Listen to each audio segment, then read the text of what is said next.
Hello అండి. మొన్న నవరాత్రుల్లోని చాలా మంది ఫాలోవర్స్ అడిగారు, ఫ్లవర్స్ చాలా బాగా అల్లుతున్నారు, రకరకాల ఫ్లవర్స్ అల్లుతున్నారు, మీరే అల్లారని చెప్పి అంటున్నారు. ఫ్లవర్స్ అన్ని నేనే అల్లుకుంటానండి, ఎక్కడ కొనుక్కోను. నేనే లూజ్ ఫ్లవర్స్ కొనుక్కొని అన్ని నేనే అల్లుకుంటూ ఉంటాను. కనకాంబరాలు కానీ, మల్లె పువ్వులు కానీ, లిల్లీ పువ్వులు కానీ ప్రతిదీ నేను అల్లుకుంటాను అనమాట. సో ఇక్కడ మీకు మెయిన్ ఏంటంటే, నాకు అలంకారాల్లో బాగా అడిగింది ఈ లిల్లీ పూల గురించి చాలా మంది అడిగారు. మేము లిల్లీ పూలు మీలాగా అల్లుతుంటే మాకు అట్లా రావట్లేదు, కొంచెం వదులుగా వస్తుంది మాల, ఎలా అల్లుతారో చూపించండి అంటున్నారు. ఏం లేదండి, చాలా సింపుల్గా చేసుకోవచ్చు. లిల్లీ పూలు చాలా స్మూత్గా ఉంటాయండి. దాన్ని హ్యాండిల్ చేసే విధానం కొంచెం హార్డ్గా కాకుండా స్మూత్గా హ్యాండిల్ చేస్తే మాల మనకు మంచిగా వస్తుంది. అలానే మాల కూడా చిక్కగా రావట్లేదు, కొంచెం సాగిపోతున్నట్టుగా వస్తుంది, అది కూడా చెప్పండి అంటున్నారు. సో ఫస్ట్ మనం ఏదో ఒక ఉలెన్ కట్ తీసుకుంటాము, ఏదో కలర్ తీసుకుంటాము, చివర కొంచెం గ్యాప్ వదిలేసుకుంటాము మాల కట్టుకోవడం, అదే పటానికి దేనికో కట్టుకోవడానికి.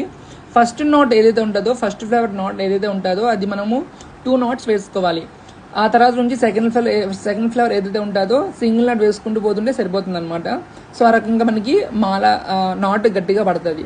అది కూడా కొంచెం స్మూత్గా వేయండి, మరీ గట్టిగా లాగేస్తే పువ్వులు తెగిపోతాయి అనమాట. చెప్పాను కదా, లిల్లీ పూలు చాలా స్మూత్గా ఉంటాయని చెప్పేసి దాన్ని చాలా జాగ్రత్తగా హ్యాండిల్ చేయాలన్నమాట.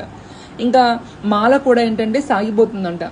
సాగిపోకుండా ఉండాలంటే మనము చేతిలో, నేను మీకు చూపిస్తున్నాను ఎలా పట్టుకున్నానో అట్లా కొంచెం స్మూత్గా పట్టుకుంటే కనుక, మరీ హార్డ్గా కాకుండా కొంచెం స్మూత్గా వదులుగా పట్టుకుంటే మనకి మాల సాగిపోకుండా మంచిగా వస్తుంది.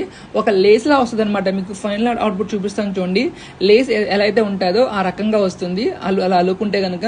చూసారు కదా ఎంత మంచిగా వచ్చిందో, ప్రాపర్గా ఒక లైన్ లాగా వచ్చిందనమాట, ఒక లైన్గా వస్తుంది అలా అల్లుకుంటే కనుక.